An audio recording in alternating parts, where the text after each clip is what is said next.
when I started Microsoft, I didn't think of it as all that risky. I mean, I was so excited about what we were doing. It's true I could have gone bankrupt, but you know, I had a set of skills that were highly employable, and in fact, my parents were still willing to let me go back to Harvard and finish my education if I wanted to. You've always got a job with me, Bill. And the thing that was scary to me wasn't quitting and starting the company. It was when I started hiring my friends and they expected to be paid. And then we had customers who went bankrupt, customers that I counted on to come through. And so then I got this incredibly conservative approach that I wanted to have enough money in the bank to pay a year's worth of payroll, even if we didn't get any payments coming in. And you know, I'm almost true to that the whole time. We have about 10 billion now, which is pretty much enough for the next year. Anyway, you know, if you're going to start a company, it takes so much energy that you know it better overcome your feeling of risk. I don't think that you necessarily, if you're going to start a company, should do it at the start of your career. I think there's a lot to be said for working for a company, learning how they do things. You know, if you're young, it's hard to go lease premises. They made that hard for me. You couldn't rent a car when you were under 25 at the time, so I was always taking taxis to go see customers. And the people would, you know, people say, well, we're going to go have a discussion in the bar. Well, I couldn't go to the bar.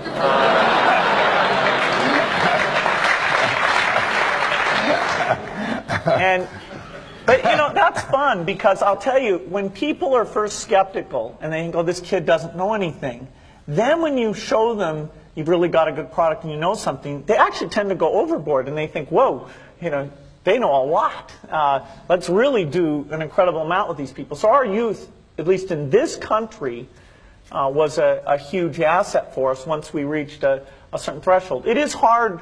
It's hard to hire older people because they'll be a little bit conservative about whether they should come and take the risk. And it took 3 or 4 years before we could go out into the normal sort of employment pool. But those problems that come with starting a firm, you better think of those as part of the pleasure, part of the challenge that is part of the excitement.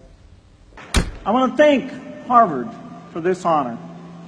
I'll be changing my job next year, and it will be nice to finally have a college degree on my resume. I applaud the graduates for taking a much more direct route to your degrees. For my part, I'm just happy that the Crimson called me Harvard's most successful dropout. I guess that makes me valedictorian of my own special class. I did the best of everyone who failed. But I also want to be recognized as the guy who got Steve Ballmer to drop out of business school.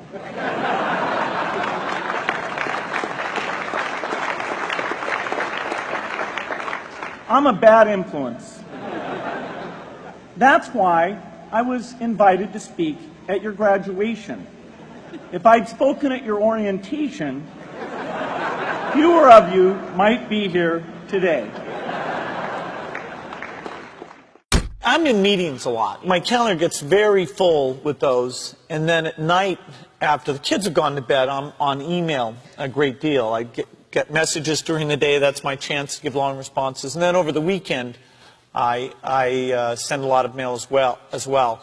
I take 2 weeks a year to just go off and read and think, where I'm not interrupted by work or anything else. I'm just solidly trying to think about the future, and people get to send me things to read as part of that so-called Think Week. So it's a nice mix of things.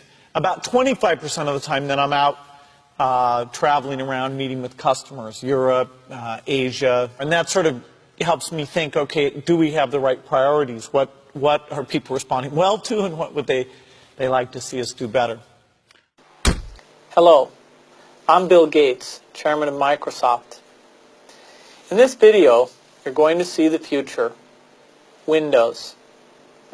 Microsoft first came up with the Windows concept back in 1983. And today, the leading software users have switched into the Windows environment. It's really incredible how quickly our powerful applications like Word and Excel and PowerPoint have been adopted. It's not just Microsoft applications. Even companies like WordPerfect and Lotus have now come out with Windows applications. And every week we see new innovative work. It's really attracting all the innovation in the industry. We predicted this a long time ago, and now it's the future. The key point there is you've got to enjoy what you do every day. And for me, that's working with very smart people. It's working on new problems. You know, every time we think, hey, we've had a little bit of success, we're pretty careful not to dwell on it too much because the bar gets raised. I love bridge. Bridge helps you think. It's a game you can play your entire life and keep getting better and better. I think anybody who's good at bridge is going to be great at a lot of things. So I really encourage people to get involved, and I want to thank the people who've put things together for juniors. They'll be thanking you the rest of their life because bridge is such a great sport. I talked to my dad, I talked to Warren, I talked to my wife Melinda. So I have enough people that know me and actually know where my judgment isn't its strongest, where I might get overexcited about something or, forget to think about something. And so they're good at correcting, particularly Melinda, good at correcting whatever those blind spots are. And I think it's good to encourage your friends and advisors to really give them that license. I can go to a party and forget to say hello to various people or something. That's a very minor example of my blind spots. Not to the hostess. Well, Melinda would help me do that. Yeah, she would, So, a small number of people that you can turn to on certain key things is a great asset. My best business decisions really have to do with picking people. Deciding to go into partnership with Paul Allen is probably at the top of the list. And then subsequently hiring a friend, Steve Ballmer. And having somebody who you totally trust, who's totally committed, who shares your vision and yet has a little bit different set of skills, and also acts as a check on you. Some of the ideas you come up with, you run by them because they're going to say, hey, wait a minute. Have you thought about this and that?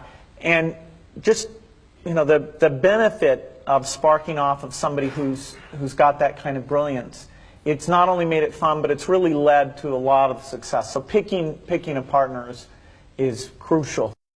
I had one habit that I developed when I was at college that was actually a very bad habit, which was I like to show people that I didn't do any work and that I didn't go to classes and I didn't care. And then at the very last minute, like 2 days before the test, I'd get serious about it. And people thought that was funny. That was my positioning, the guy who did nothing until the last minute. Then when I went into business, that was a really bad habit. And it took me a couple of years to get over that. Nobody praised me because I would do things at the last minute, and I tried to reverse to students I didn't think that highly of, who were always organized and had things done on time. I'm still working on it, but procrastination is not a good habit. Bill can change clothes in the car. So I'm going to challenge Bill Gates, my partner at Facebook, Sheryl Sandberg, and Netflix's founder and CEO, Reed Hastings.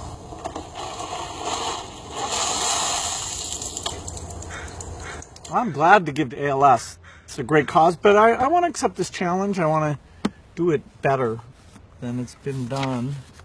Been working on this, got this design. There we go. Yeah. It's going to be great.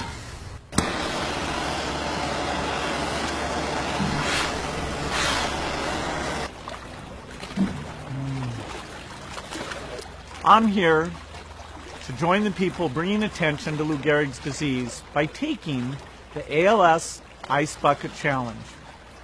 I'm going to challenge 3 more people: Elon Musk, Ryan Seacrest, and Chris Anderson of TED. Consider yourself challenged. You have 24 hours. Good luck.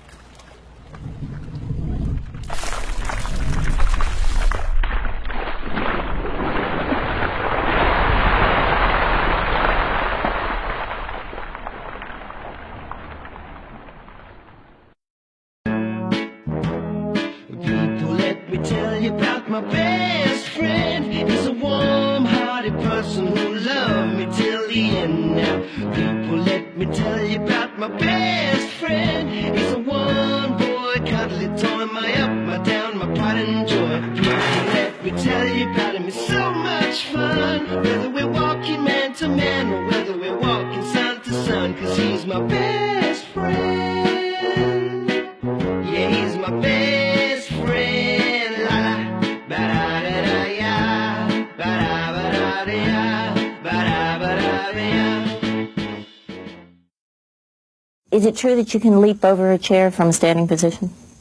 It depends on the size of the chair. I'll cheat a little bit. Yes!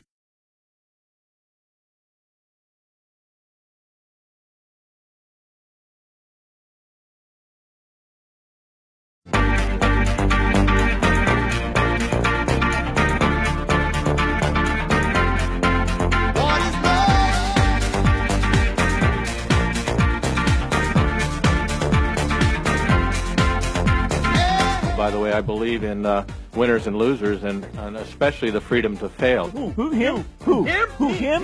Him? Who? Me?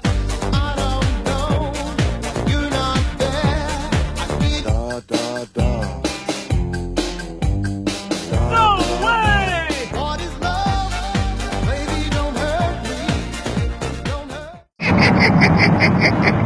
Oh, behave.